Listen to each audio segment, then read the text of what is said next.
क्या आपको याद है कि प्राइम नंबर क्या होते हैं? प्राइम नंबर यानी कि अभाज्य संख्याएं वह संख्याएं होती हैं जिनके केवल दो कारक होते हैं, वह संख्या स्वयं और संख्या एक। अभाज्य संख्याओं के कुछ उदाहरण हैं 2, 3, 5, 7, 11, 13, 17 और 19। ध्यान दें कि अभाज्य संख्याएं अनंत होती हैं। हमने पहले पढ़ा है कि किसी भी प्राकृतिक संख्या को उसके अभाज्य कारकों के गुणनफल के रूप में कैसे लिखा जा सकता है। उदाहरण के लिए 4 बराबर 2 गुणा 2, 8 बराबर 2 गुणा 2 गुणा 2, 253 बराबर 23 गुणा 11 आदि।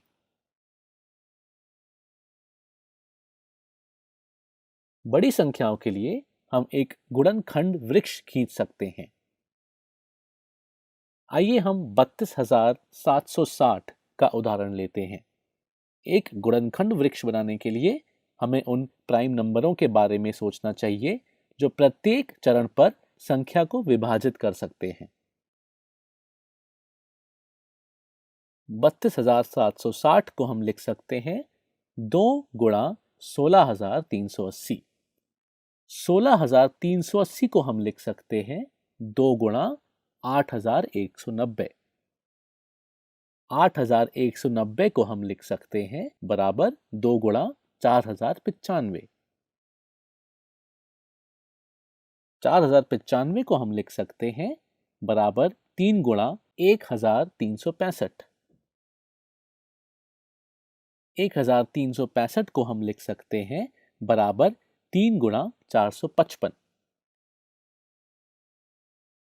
455 को हम लिख सकते हैं बराबर 5 गुणा 91।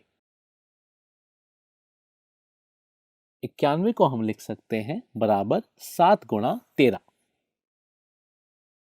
13 एक अभाज्य संख्या है और इसके आगे हम कुछ नहीं लिख सकते। यहाँ पे आप देख सकते हैं कि अभाज्य गुणनखंड हाईलाइट कर दिए गए हैं।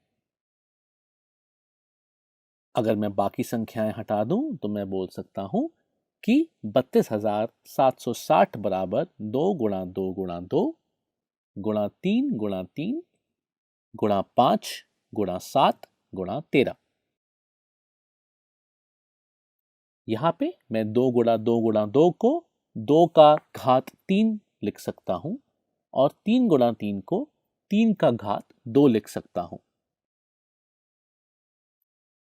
इससे हम कह सकते हैं कि 32,760 बराबर है 2 घात 3 गुणा 3 घात 2 गुणा 5 गुणा 7 गुणा 13। हम अब अंकगणित की आधारभूत प्रमेय को परिभाषित कर सकते हैं।